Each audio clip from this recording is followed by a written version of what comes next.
Echoes of Pripyat, the last broadcast.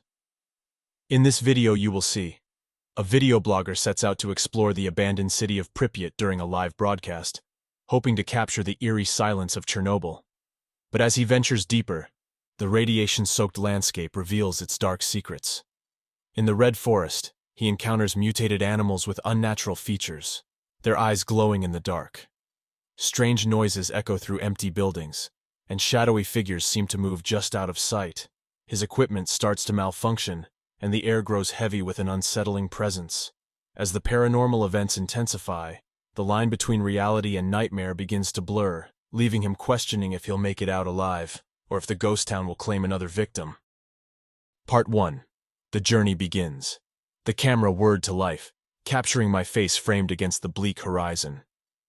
"Hey guys," I began, my voice steady despite the tight knot of anxiety in my stomach. "It's Alex, and today we're heading somewhere off limits. Welcome to Pripyat." The chat erupted with enthusiasm as I adjusted my beanie and settled into the driver's seat. The old Lada's engine groaned into action, and I guided the car onto the cracked road leading into the exclusion zone. The desolate landscape around me was a grim testament to the past. Forests twisted by radiation, skeletal outlines of factories and homes in the distance. "We're about 30 kilometers from Pripyat," I explained to the camera mounted on the dashboard. For those who don't know, this city was evacuated following the Chernobyl disaster in 1986. It's been frozen in time ever since. The chat was filled with ghost emojis and questions about the radiation levels. I glanced at the Geiger counter beside me. So far, the readings were normal, but I knew that could change rapidly as I approached the city. At the checkpoint, the guard barely glanced at the forged documents I handed him. "Don't stray from the path," he cautioned, lifting the barrier with a creak. His tone held a gravity that made my skin crawl. Beyond the checkpoint, the road seemed to transform into a threshold to another realm. The trees closed in, their bare branches reaching out like skeletal fingers. I drove in silence, the only sound the occasional groan of the car's suspension. The air grew heavier with each mile, as if the atmosphere itself was thick with the weight of history. Eventually, the road opened up, revealing the ghost town of Pripyat. The buildings stood like abandoned monuments, their windows dark and vacant. I parked the car in what used to be the city's main square. The silence was profound, interrupted only by the distant groan of rusted metal. "We've arrived," I murmured, stepping out of the car. The chat's tone had shifted, reflecting the oppressive ambiance that seemed to envelop this place like a shroud. I began walking, the camera capturing the eerie stillness of the deserted city. "This was once a thriving town," I said softly. "Shops, cafes, even an amusement park. Now it's just deserted." The Ferris wheel stood in the distance, a rusted relic against the gray sky. It was a haunting sight, a stark reminder of lives abruptly interrupted.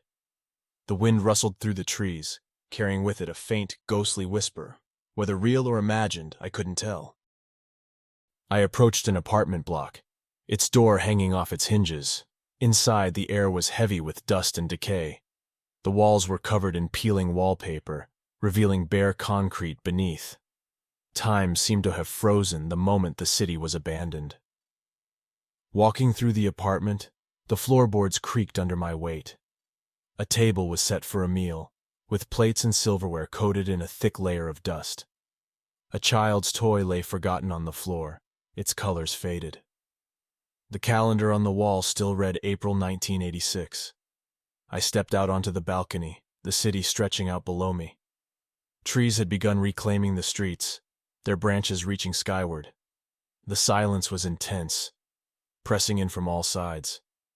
Suddenly, out of the corner of my eye, I caught a fleeting glimpse of movement in the shadows below. I froze, my heart racing. But when I looked again, there was nothing, just the empty streets. "Did anyone else see that?" I asked, my voice barely audible. The chat exploded with responses, some claiming they had seen something, others attributing it to a trick of the light. But I knew what I had felt, a presence, lurking just out of sight. Shaking off the unease, I left the apartment and returned to the car. The shadows lengthened as the sun began to set, casting the city in an even more ominous light. I couldn't shake the feeling that I was being watched, that something, or someone, was observing me from the abandoned buildings. I climbed into the car, slamming the door as if that could fend off whatever was lurking in the shadows. My hands trembled slightly as I turned the key, the engine roaring to life. "This is just the beginning," I said, forcing a smile for the camera. "Tomorrow we'll delve deeper into the city. We'll uncover what's really lurking in Pripyat." As I drove away, the sun dipped below the horizon, plunging the city into darkness. The headlights cut through the gloom, but the shadows seemed to encroach upon the car, growing denser and more menacing with every passing moment. In the rearview mirror, the empty streets of Pripyat stretched out behind me. No matter how fast I drove, I couldn't shake the unsettling feeling that something was following me, just beyond the edge of the light. Part 2. Entering Pripyat. The next morning, Pripyat greeted me with an unsettling stillness, its silence magnified by the fog that clung to the streets like a shroud. I set out early, the low clouds casting a ghostly pallor over everything. The first light of dawn barely pierced through, creating an eerie, muted landscape. I parked the car near what I'd read was a former administrative building. The camera was set to record as I stepped out, the chill in the air cutting through my jacket. "All right, folks," I said, trying to keep my voice steady. "We're officially entering Pripyat." The streets were a maze of desolation, lined with buildings that had long since succumbed to decay. The concrete sidewalks were cracked, weeds pushing through the fissures as nature slowly reclaimed its territory. I began walking, the soft crunch of broken glass and debris underfoot, the only sound besides the distant rustle of the wind. My first stop was a school, its once vibrant facade now a faded memory of bright colors and cheerful murals. The entrance was wide open, and I stepped inside, my footsteps echoing through the empty halls. The air was thick with dust, and the smell of mold and decay was almost overpowering. Old lockers lined the corridors, their doors hanging open, revealing nothing but emptiness inside. As I wandered through the classrooms, I found old textbooks and abandoned desks, their surfaces covered in a thick layer of dust. It was like walking through a time capsule, each room a snapshot of lives abruptly interrupted. In one classroom, a chalkboard was still smeared with half-erased equations, as if the teacher might return at any moment to finish a lesson that was never completed. "Check this out," I said to the camera, pointing at a small wooden desk where a child's drawings had been left behind. They were crude, but the sense of innocence and normalcy they represented felt almost haunting amidst the abandoned room. The drawings depicted playgrounds and family picnics, starkly contrasting with the ghostly silence of the school. The chat was active, viewers reacting with a mix of curiosity and concern. Comments about the eerie atmosphere and unsettling details flowed in, but I focused on exploring. The deeper I went, the more a creeping sense of dread seemed to creep in. Leaving the school, I made my way to an apartment complex. The building was a high-rise, its once bustling hallways now quiet and foreboding. The lobby was littered with debris, and the elevators were long out of service. I took the stairs to the upper floors, each step echoing in the desolate stairwell. The apartments were no less unsettling. Inside, furniture was overturned, and personal belongings were scattered as if people had left in a hurry. One apartment still had a calendar on the wall, its pages frozen on the date of the evacuation. A child's toy lay in the middle of the living room, its once bright colors dulled by years of neglect. I set up the camera in the middle of the room and did a slow pan, capturing the full scope of the apartment's abandonment. The silence was almost tangible, broken only by the occasional creak of the building settling or the distant howl of the wind outside. As I moved through the rooms, I began to notice something odd, a sensation of being watched. It was subtle at first, but the feeling grew stronger with each step. In one of the bedrooms, I found a mirror covered in dust. I wiped it clean with my sleeve, revealing a reflection of the empty room behind me. As I stared into the mirror, I thought I saw a shadow flicker just beyond the edge of the frame. I turned quickly, but there was nothing, only the empty room and my own reflection. The chat exploded with comments, viewers reacting to my unease. Some suggested it was just a trick of the light. Others speculated about ghosts or other supernatural explanations. I tried to brush off the feeling, but it lingered, a persistent chill that I couldn't shake. As I continued my exploration, the light outside began to fade, and the apartment complex took on a more sinister appearance. The setting sun cast long shadows through the broken windows, and the air grew colder. I knew I had to decide whether to continue exploring or head back before darkness set in completely. I chose to head back to the car, the sense of isolation growing stronger with each step. The streets of Pripyat were even more unsettling in the fading light, the shadows lengthening and distorting as the sun dipped below the horizon. My footsteps seemed louder, the silence around me more oppressive. I reached the car and glanced around, the feeling of being watched more pronounced now. I got in and started the engine, the rumble of the car a small comfort against the encroaching darkness.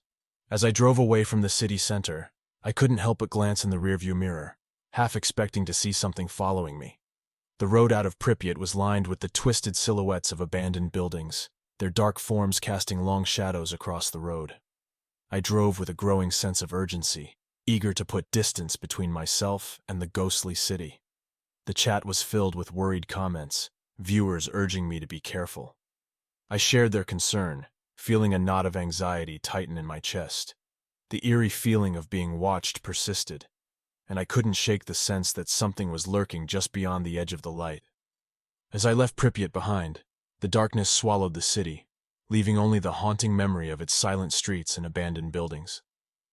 The sense of foreboding stayed with me, a reminder of the dangers that lay hidden in the heart of the ghost town. Part 3. The Red Forest. The next morning the sky was a dull, oppressive gray, casting an even more somber light over the landscape. I checked my gear again, ensuring everything was in place: camera, Geiger counter, and a first aid kit. The forest loomed in the distance, a dark, tangled mass of trees that seemed almost to pulse with an unnatural energy. The Red Forest, as it's called, was notorious for its high radiation levels and eerie, almost supernatural ambiance. "Hey everyone," I said into the camera, trying to sound upbeat despite the creeping dread I felt. "Today, we're heading into the Red Forest. This area saw the worst of the fallout, and it's rumored to be the most radioactive part of the zone." I parked at the edge of the forest and stepped out of the car. The air immediately felt heavier, almost as if the forest was drawing the breath from my lungs. I turned on the Geiger counter. The needle twitched, not dangerously high, but enough to remind me of the potential hazards. I adjusted the camera on my helmet and started walking. The forest was a jarring contrast to the city. The trees, twisted and gnarled, seemed to reach out like skeletal fingers. Their branches were bare, stripped of leaves, creating a latticework of shadows that danced in the diffuse light. The ground was uneven, covered with a thick layer of fallen leaves and branches that crunched underfoot. "Look at this," I said, aiming the camera at a cluster of trees with eerie, white patches on their bark. "These are called ghost trees, and they're a result of the radiation. It's like the trees themselves were scorched by the fallout." As I ventured deeper, the forest grew darker, and the radiation levels on the counter spiked intermittently. The air was stifling, and a low, almost imperceptible hum seemed to emanate from the trees themselves. I brushed it off as a trick of the wind, but couldn't ignore the growing sense of unease. The forest was eerily silent. There were no birds, no rustling animals, just the occasional unsettling crackle of dry leaves. I panned the camera around, capturing the desolate beauty of the forest. The silence was so profound it felt almost oppressive, like it was pressing in on me from all sides. Suddenly, a flicker of movement caught my eye. I swung the camera in that direction but saw nothing, just the same tangled undergrowth and the oppressive gloom. My heart raced, and I glanced at the Geiger counter. The needle was now wavering into the higher ranges, and I could feel the faint prickle of radiation on my skin. "Something doesn't feel right here," I admitted, trying to keep my voice steady for the stream. "It's like the forest is alive and not in a good way." I pressed on, feeling an odd sensation of being watched. The shadows between the trees seemed to shift and move, but whenever I looked directly at them, they were still. I tried to focus on documenting my surroundings, but the feeling of eyes on me was almost unbearable. In a small clearing, I came across a grotesque sight. A deer, its eyes glowing unnaturally in the dim light. Its fur was patchy, and its legs twisted in strange angles. It seemed to be staring right at me, its gaze unsettling and devoid of life. I moved closer, trying to get a better shot, but the deer turned and limped away into the forest, disappearing into the shadows. That was definitely not normal, I said, feeling a shiver run down my spine. Looks like we're not alone out here.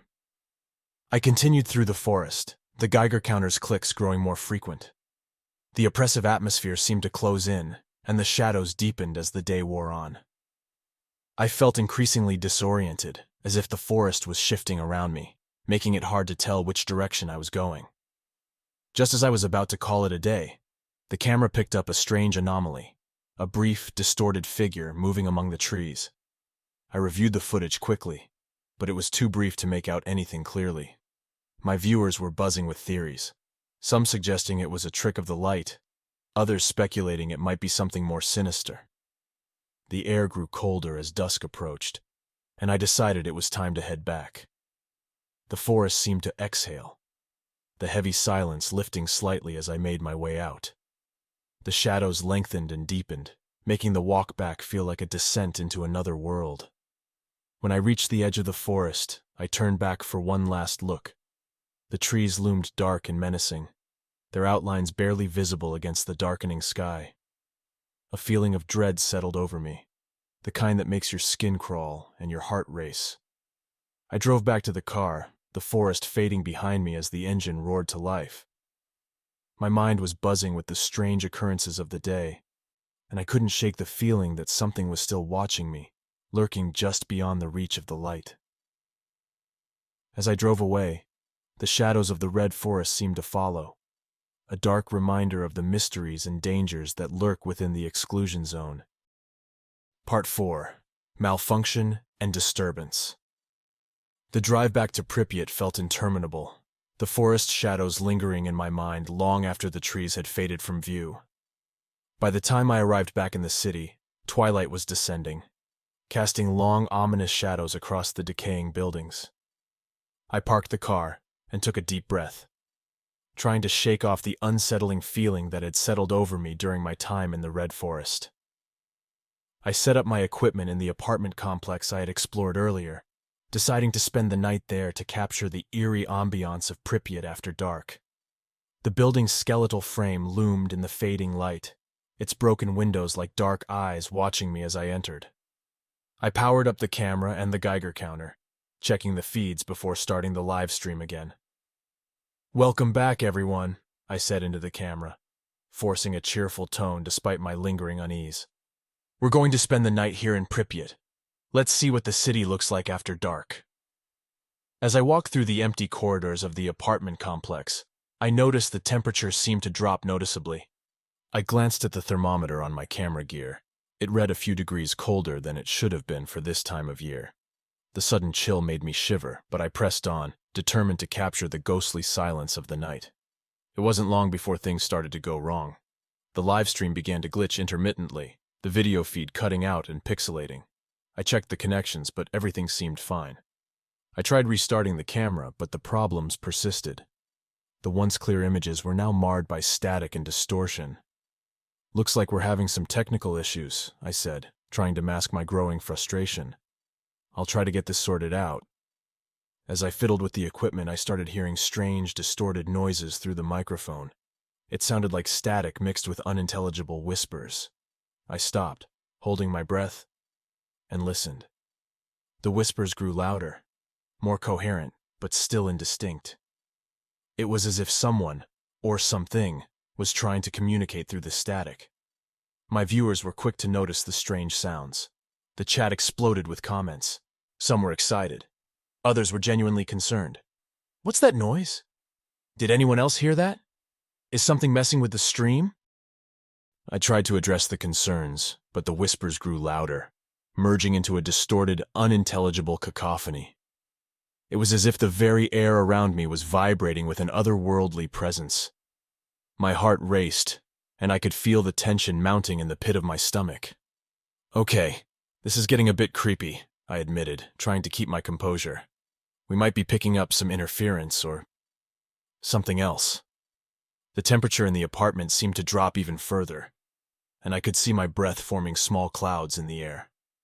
I moved through the building, trying to find the source of the disturbance, but the oppressive silence of the empty rooms was broken only by the strange, distorted sounds. As I entered the building's lobby, the camera picked up more anomalies. Shadows seemed to flicker and move on their own, and the static on the screen intensified. The whispers grew more insistent, almost as if they were trying to form words or sentences. I could feel a cold draft brushing against my skin. Though there were no open windows or doors, I decided to investigate further, hoping to find a logical explanation for the strange occurrences. I made my way to the basement, the air growing colder with each step. The basement was a maze of old storage rooms and utility areas, littered with debris and cobwebs. The silence down here was even more pronounced, the oppressive atmosphere almost tangible. The whispers grew louder as I ventured deeper into the basement. They seemed to come from all directions, echoing off the concrete walls. I shone the flashlight around, trying to catch any movement or source of the sounds, but there was nothing visible, only the unrelenting darkness and the sense of something watching me. Suddenly, the camera cut out completely, plunging me into darkness. I fumbled with the equipment, trying to get it back online. My pulse quickened as the whispers intensified, now almost forming coherent phrases that I couldn't quite make out.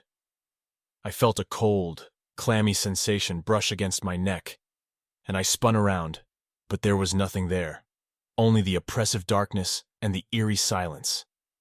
I managed to reboot the camera, but the feed was now plagued with severe static, making it difficult for viewers to see or hear what was happening. The chat was filled with concerned messages and frantic questions. I could barely make out their comments over the noise. "This is really unsettling," I said, trying to keep my voice steady. "I'm going to try to get out of here." I retraced my steps back to the stairs, the whispers growing louder and more urgent. As I climbed out of the basement, the temperature seemed to return to normal, and the static on the camera feed gradually cleared. I could hear my own breath and the pounding of my heart, the eerie whispers fading into the background. Back in the lobby, I took a deep breath and tried to regain my composure. The live stream was back, but the comments were filled with worried and confused messages. I checked the equipment one last time, but everything seemed to be working fine now. The night in Pripyat had taken on an even more unsettling tone, and I was left with the lingering feeling that something was very wrong. The glitches and disturbances had left me shaken, and as I prepared to spend the rest of the night in the apartment, I couldn't shake the feeling that the city was alive with something malevolent, something that was watching and waiting. Part 5. The Schoolhouse. Night had fallen over Pripyat, shrouding the city in darkness as I set out for my next destination, the old schoolhouse. The building had always intrigued me with its haunting reputation and eerie silence. I parked the car at a distance and approached on foot, my flashlight casting long, jittery shadows across the deserted streets. The schoolhouse was a large, decrepit structure with broken windows and a sagging roof. It loomed like a shadow against the dark sky, its once vibrant colors now faded and peeling. As I entered through a side door, the creak of the hinges echoed through the empty hallways, amplifying the silence that seemed to envelop the building. "All right, we're inside the schoolhouse now," I said, trying to keep my voice steady for the live stream. This place is notorious for its unsettling atmosphere and the stories of it being haunted. I switched on my flashlight and began to explore the classrooms. The air inside was musty, filled with the scent of old papers and decay. Desks and chairs were strewn about haphazardly, as if left in a hurry. It was as though time had stopped the moment the evacuation began. I moved into the first classroom, where dusty textbooks and broken pencils lay scattered on the floor. The walls were adorned with faded drawings and posters that had yellowed with age. The room felt eerily frozen in time, and the silence was almost oppressive. Every small noise seemed amplified in the stillness: my footsteps, the occasional drip of water from a leaky ceiling. "Look at this," I said, aiming the camera at a crumbling bulletin board filled with old yellowed papers. These are the remnants of a once thriving school. It's hard to imagine the chaos that must have ensued when everyone had to leave so suddenly. As I continued to film, I began to hear faint sounds, muffled laughter, and the distant patter of footsteps. At first, I thought it was just the acoustics of the building, but the sounds grew more distinct and deliberate. I stopped and listened, my heart racing. The noises seemed to come from somewhere deeper within the building. "Did anyone else hear that?" I asked, glancing at the live chat. "I'm picking up what sounds like distant footsteps and laughter."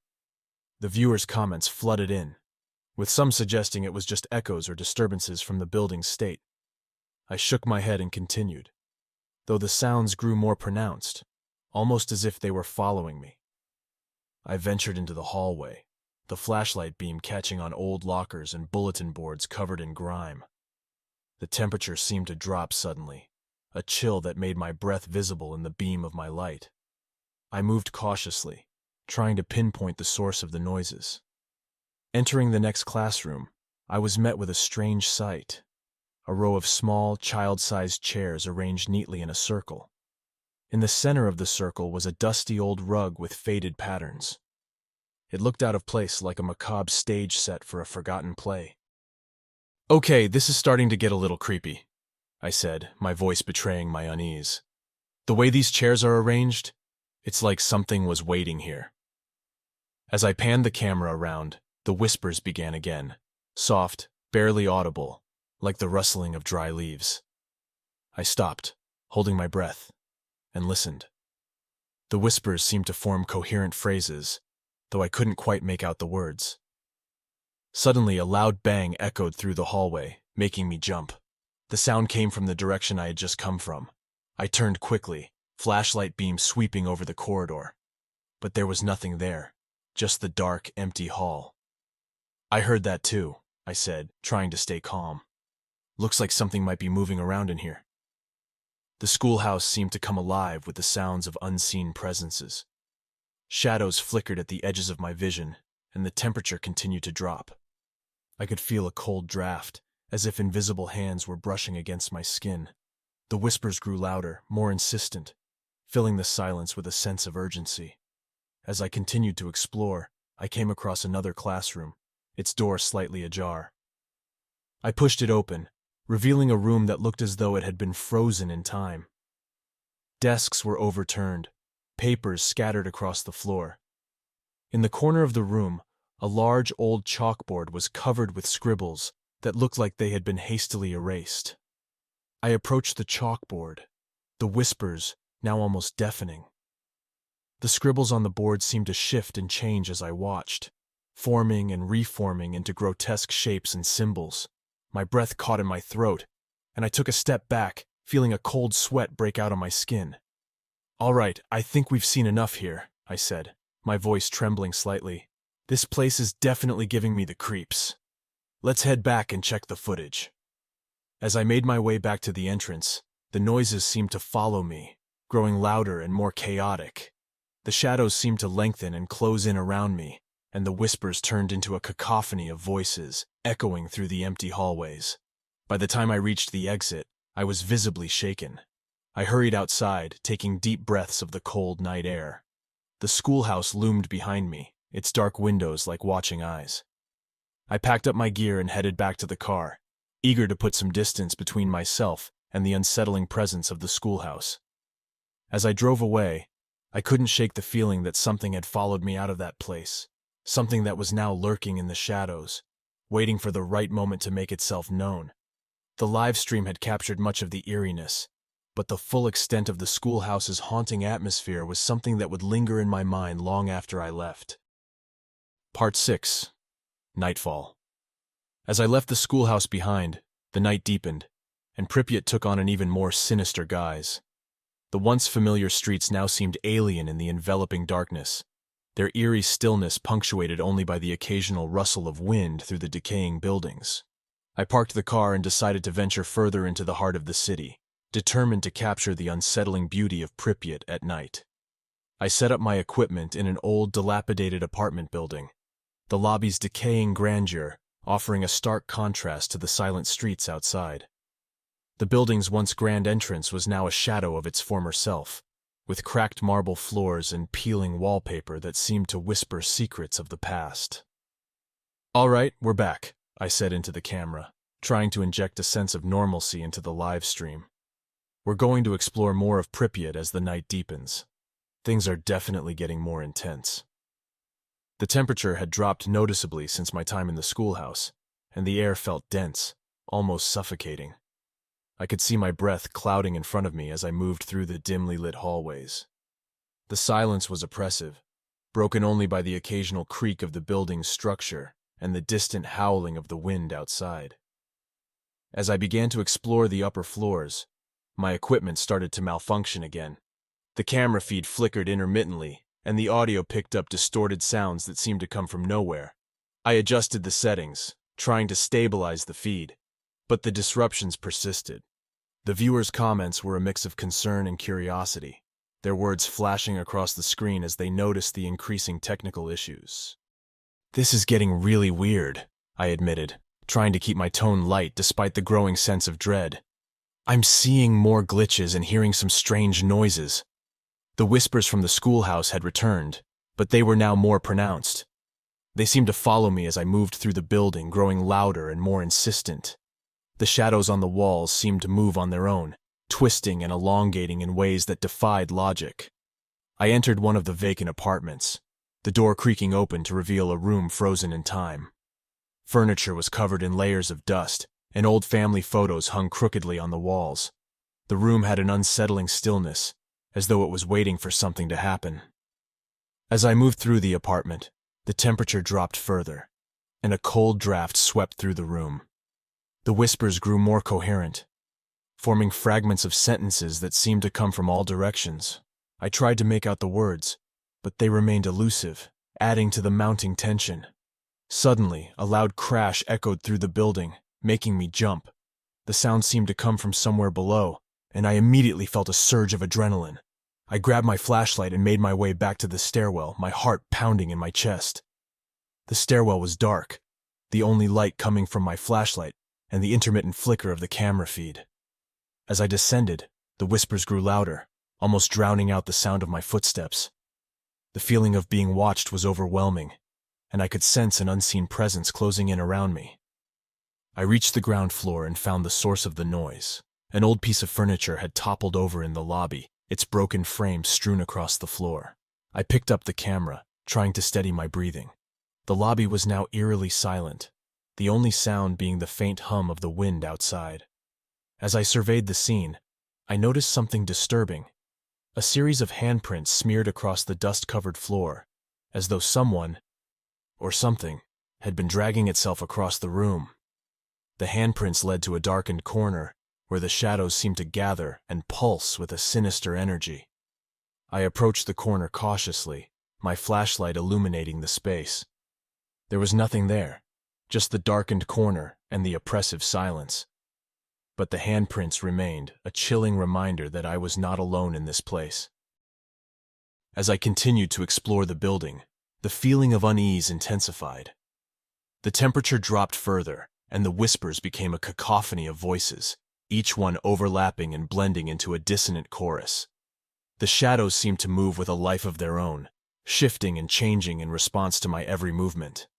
I tried to keep my focus on the camera feed, but it was increasingly difficult to make out anything clearly.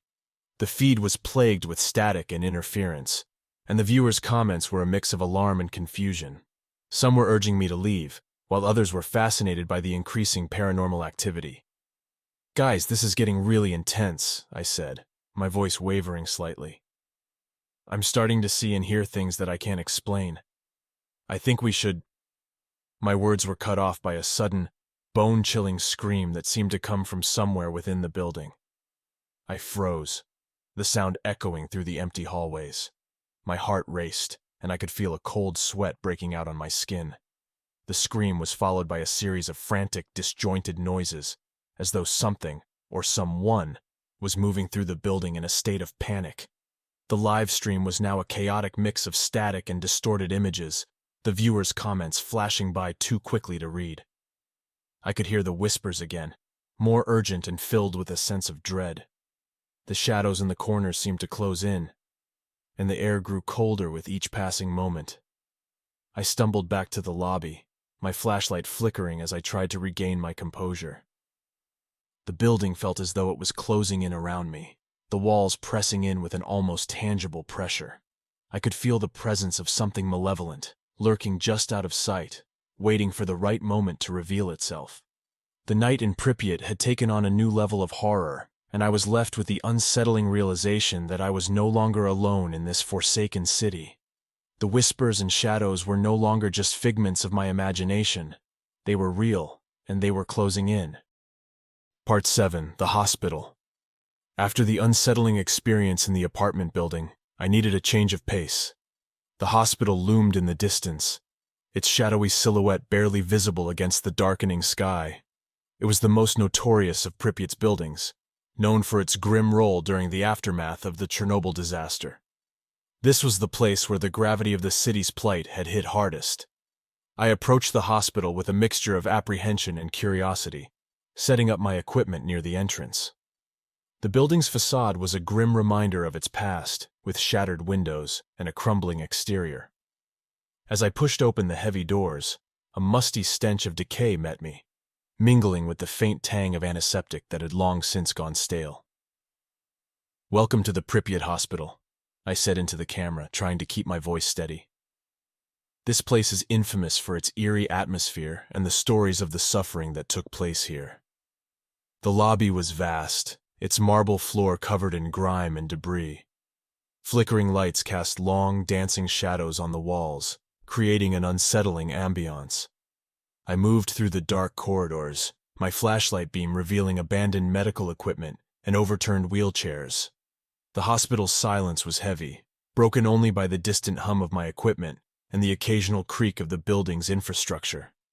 I ventured deeper into the hospital, my footsteps echoing off the empty walls.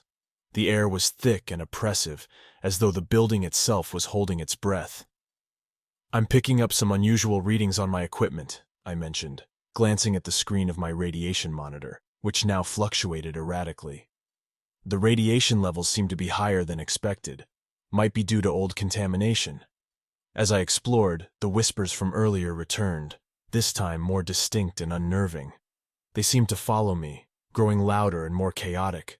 The voices were now more intelligible, and I could make out fragmented sentences and desperate pleas.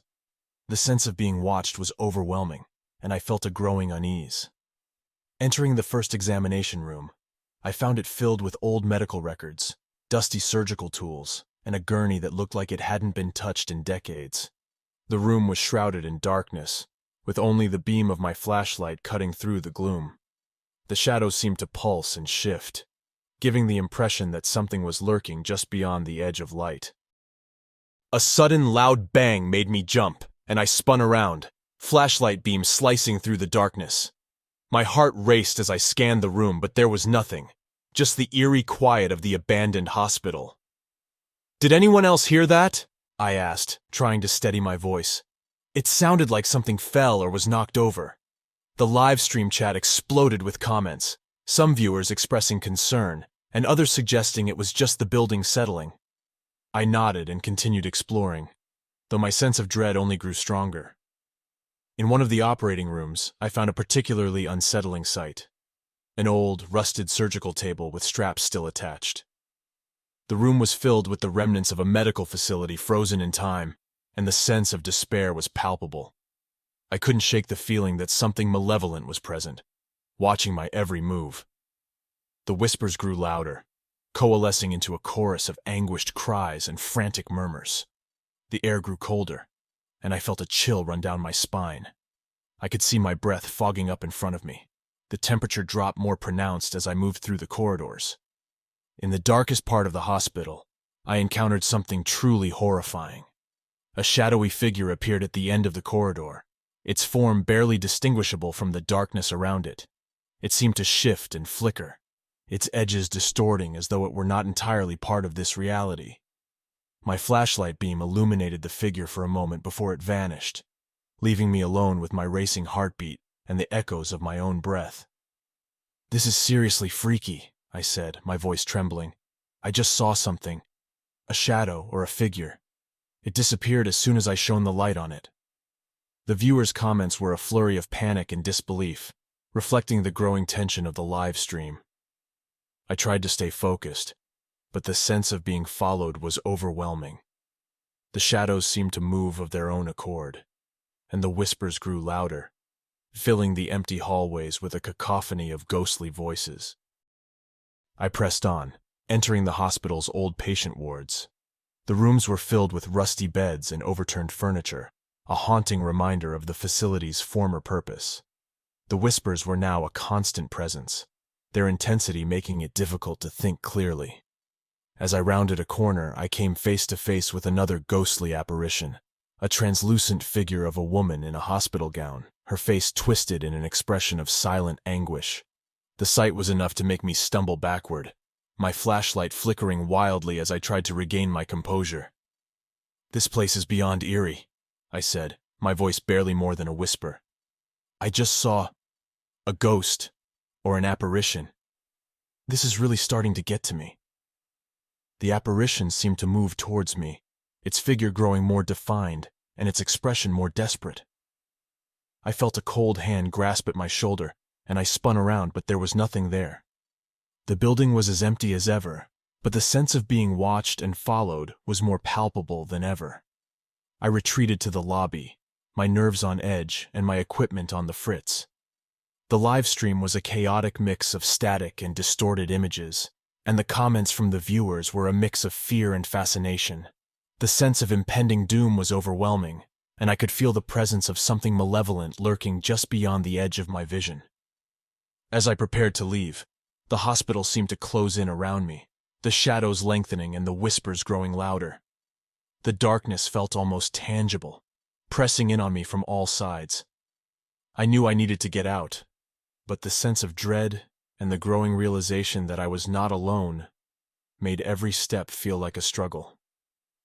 The Pripyat hospital had revealed its dark secrets, and I was left with a chilling reminder of the suffering and despair that had once filled these halls. The sense of unease would stay with me long after I left, a haunting echo of the horrors that lurked within the abandoned city. Part 8. The Encounter. The tension in the hospital reached a fever pitch as I stumbled through the darkened corridors, my flashlight beam cutting through the oppressive gloom. The whispers had reached a crescendo, their dissonant voices filling the empty spaces with a sense of malevolent presence.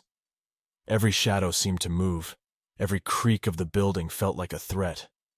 I was deep in the heart of the hospital now, where the fear seemed almost palpable, and the air was thick with a sense of impending dread. I ventured into what appeared to be an old surgical ward. The room was vast, with rows of empty operating tables covered in dust. Surgical instruments lay scattered around, their rusted metal glinting ominously in the beam of my flashlight. The silence was absolute, punctuated only by the faint hum of the building's failing electrical systems. As I began to document the room, a chill swept through the space, making the hairs on the back of my neck stand on end. The whispers had grown more coherent, and I could make out phrases like, "Help us," and "Don't leave," amidst the static. The sense of being observed was overpowering, and I couldn't shake the feeling that something was lurking just beyond the reach of my light. Without warning, the temperature in the room dropped drastically.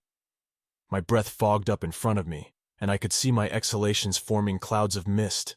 My flashlight flickered, casting erratic shadows on the walls. Then the whispers abruptly ceased, replaced by a bone-chilling silence. In the midst of this unsettling quiet, I saw it, a shadowy figure standing at the far end of the room. The figure was barely visible, its form shifting and warping as though it were not entirely part of the physical world. The shadow seemed to pulse with an unnatural energy, its outline growing more defined with each passing second. I fumbled for my camera, trying to capture the figure, but the footage was marred by static and distortion. The figure seemed to move, gliding closer to me with an almost fluid grace. My heart pounded in my chest, and I could feel a cold sweat breaking out on my skin. "Guys, I'm seeing something. Something I can't explain," I said into the camera, my voice trembling. "There's a figure in the room. It's like it's shifting in and out of reality." The viewers' comments were a frantic blur of concern and disbelief. Some urged me to leave immediately, while others were fascinated by the apparition. I tried to steady my breathing and focus the camera on the figure, but it was no use. The shadow seemed to be playing with my perception, its form blurring and shifting in an unsettling dance. The figure began to move toward me, its presence growing more oppressive. The whispers returned, louder and more frantic, filling the room with a cacophony of ghostly voices. The air grew colder and I felt an overwhelming sense of dread, as though something was closing in on me from all sides. I took a step back, my flashlight beam flickering wildly as I tried to navigate the room. The figure followed, its movement almost hypnotic. My equipment was failing, static crackled over the microphone, and the video feed became increasingly erratic. The shadow seemed to be feeding off my fear, its presence growing more intense with each passing moment. Desperate to escape, I turned and fled down the corridor, the shadows seeming to close in around me. The whispers grew louder, more insistent, and the sense of being pursued was overwhelming. I could hear footsteps echoing behind me, though when I looked back, there was nothing there, just the empty, decaying hallways of the hospital. I made my way back to the lobby, my pulse racing and my breath coming in ragged gasps. The building felt as though it was closing in on me, the shadows growing longer and more oppressive.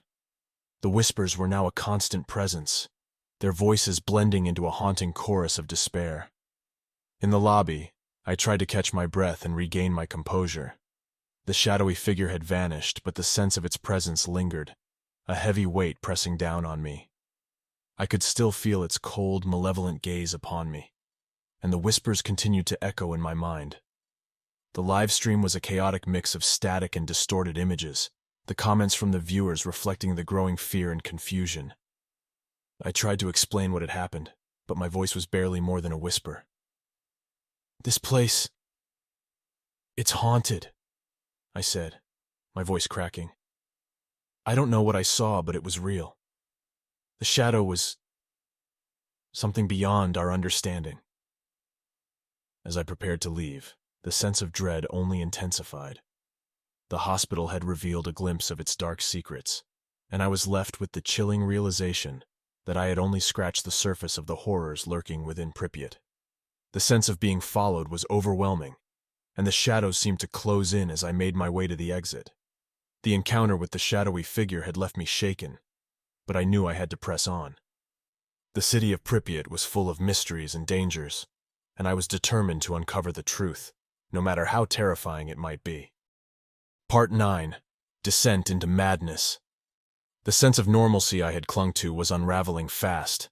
I was now knee-deep in Pripyat's labyrinth of fear, my mind teetering on the edge of sanity.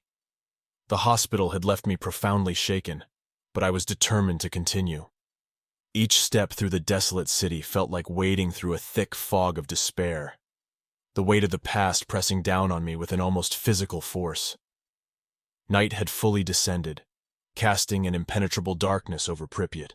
The only illumination came from the flickering, failing lights of my equipment. The livestream was a mess of static and distorted images, a reflection of my frayed nerves. The comments from my viewers were a mixture of panic, confusion, and concern.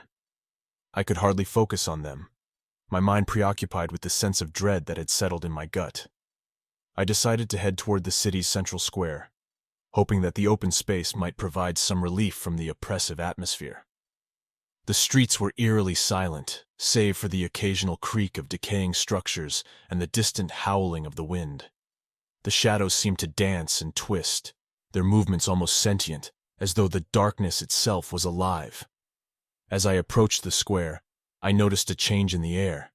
It felt heavier, charged with an unseen energy. My flashlight flickered erratically, casting long, twisting shadows that seemed to reach out toward me. The whispers from earlier had intensified into a low, continuous murmur, their voices blending into a disturbing symphony of anguish and despair. "Is anyone else hearing this?" I asked into the camera, my voice strained. "The whispers are growing louder. It's like they're all around me." The comments were a flurry of alarmed responses. Some viewers claimed they could hear the whispers too, while others questioned the authenticity of the broadcast. I tried to ignore the growing dissonance in the chat, but the sense of being watched was overwhelming. In the center of the square stood a large, decrepit monument, a remnant of the city's Soviet past. Its cracked and weathered surface seemed to pulse with a strange, almost hypnotic energy. I approached cautiously, my flashlight revealing faded inscriptions and broken statues. The monument felt out of place, an eerie reminder of the world that had once been. The whispers grew louder as I examined the monument, their voices now a jumbled cacophony of desperation and fear. I could hear phrases like "escape" and "help us" repeated over and over, their urgency palpable. The shadows around the monument seemed to writhe and shift, their shapes distorting in unsettling ways. Suddenly, the ground beneath me seemed to shift, and I stumbled, nearly losing my balance. The air grew colder, and I felt a chill run down my spine. My flashlight flickered violently, plunging me into near-complete darkness. I fumbled for my backup light, but the darkness seemed to press in from all sides, as though the very shadows were alive. I heard a sound behind me. Soft, shuffling footsteps. My heart raced as I turned, shining my flashlight into the darkness. The beam revealed nothing but the empty square, but the feeling of being pursued was unmistakable.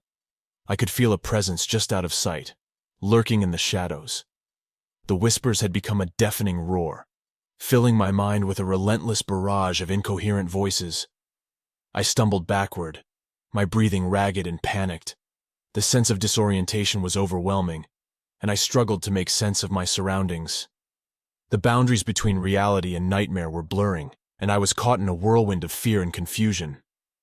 "Something's definitely following me," I said, my voice breaking.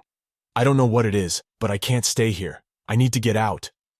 The comments from the viewers were now a frenzy of alarm, with many urging me to leave immediately. I tried to focus on the live stream, but the screen was a chaotic mess of static and distorted images. The sense of dread was palpable, and I could feel the oppressive weight of the city closing in on me. I made a hasty retreat from the square, heading toward a nearby building in hopes of finding some shelter. The shadows seemed to close in around me, their movements almost mocking. The whispers were now a constant, oppressive presence, and I could hear them clearly in my mind, their voices a haunting chorus of despair. As I entered the building, I found myself in what appeared to be an old apartment complex. The rooms were dark and filled with the detritus of a life abandoned in haste. I moved through the building, my flashlight beam cutting through the darkness and revealing faded wallpaper, broken furniture, and the remnants of a life frozen in time. The whispers grew louder as I explored, their voices now clear and insistent. I could hear phrases like, "Don't leave us," and "Stay with us," repeated over and over. The sense of being watched was overwhelming, and I felt an icy hand grasp at my shoulder. I spun around, but there was nothing there, just the empty, decaying rooms of the apartment complex. My equipment was failing, the static and distortion making it difficult to maintain any semblance of normalcy. The live stream was a chaotic mess, and the viewers' comments were a jumbled mix of fear and confusion. I tried to keep my composure, but the sense of impending doom was overwhelming. "I'm losing it," I said, my voice trembling. "This place is driving me mad. I don't know how much longer I can keep this up." The whispers continued to torment me, their voices a constant reminder of the horrors that lurked within Pripyat. The shadows seemed to dance and writhe, their movements almost sentient. The city had become a living nightmare, and I was caught in its grasp, unable to escape the oppressive darkness and the relentless whispers that filled my mind. I knew I needed to find a way out, but the sense of despair and madness was closing in on me. The boundaries between reality and nightmare were blurring, and I was left with the haunting realization that the horrors of Pripyat were far from over. Part 10. The Final Broadcast. The city of Pripyat was no longer a place of forgotten history. It had become a living nightmare, a labyrinth of shadows and whispers that gnawed at my sanity. As I made my way through the abandoned streets, the sense of being hunted was more intense than ever. The echoes of the past seemed to close in around me, their oppressive presence a constant reminder of the city's dark history. My equipment was failing entirely. The flashlight flickered weakly, casting long, trembling shadows that seemed to dance with malevolent intent. The livestream feed had deteriorated into a mess of static and distorted images. The comments from viewers had grown frantic, their messages flashing by in a chaotic blur of fear and desperation. I reached the outskirts of the city, heading toward a large, dilapidated building that loomed ominously against the dark sky. It was an old administrative office, its structure crumbling but still imposing. I hoped it might provide some shelter from the oppressive darkness that seemed to be closing in on me. As I entered the building, I was immediately struck by the oppressive silence. The air was thick with decay, and the only sound was the distant, haunting creak of the building settling. The darkness inside was almost absolute, broken only by the feeble beam of my flashlight. I made my way through the dimly lit corridors, my footsteps echoing off the crumbling walls. The building felt like a tomb, its empty offices and abandoned furniture a stark reminder of the lives that had once been lived here. The whispers had grown louder, their voices now a constant, insistent murmur that filled the empty spaces. The sense of being followed was overwhelming. I could feel the weight of unseen eyes on me, their gaze cold and unrelenting. The shadows seemed to stretch and twist, their shapes shifting in the dim light. Every now and then, I would catch a glimpse of movement out of the corner of my eye, but when I turned, there was nothing there. In the central lobby of the building, I encountered a sight that made my blood run cold. The space was filled with old office equipment, papers strewn about in disarray. But what caught my attention was the large, cracked mirror that hung on the wall. In its shattered surface, I could see distorted reflections of myself, the images warping and twisting in a way that was both mesmerizing and horrifying. I approached the mirror, my heart pounding in my chest. As I drew closer, the reflections seemed to take on a life of their own, the shattered pieces coming together to form nightmarish visages of twisted faces and ghostly apparitions.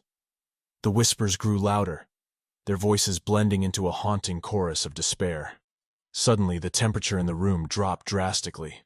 My breath fogged up in front of me, and the air grew thick with an icy chill. I could feel the cold grip of unseen hands on my shoulders, their touch icy and unnatural. I spun around, but the room was empty. Just the distorted reflections in the mirror and the oppressive darkness. The whispers reached a deafening crescendo, their voices echoing off the walls in a frantic, disjointed symphony. The shadows seemed to close in around me, their movements almost sentient. I could feel the weight of the city pressing down on me, the boundaries between reality and nightmare blurring into an inescapable fog of terror. I stumbled back toward the entrance, my flashlight flickering weakly. The whispers were now a relentless barrage of anguish and despair, filling my mind with a sense of impending doom. I could hear footsteps behind me, their rhythmic pattern growing louder and more insistent. The sense of being pursued was overwhelming, and I could feel the oppressive darkness closing in. As I reached the exit, my equipment failed completely. The flashlight went out, plunging me into near-complete darkness. The whispers had become a chaotic roar, their voices blending into a haunting cacophony of fear. I could hear the sound of heavy breathing, the presence of something, or someone, moving closer. In the pitch-black void, I fumbled for my camera, trying to capture whatever was coming for me. The live stream was now a blank screen, the comments from viewers a frantic blur of concern and confusion. I could hear their voices through the static, their words a mixture of fear and desperation. "This is it," I said into the darkness, my voice barely more than a whisper. "I don't know what's happening, but I can't stay here any longer. If you're watching this, know that Pripyat, it's more than just a ghost town.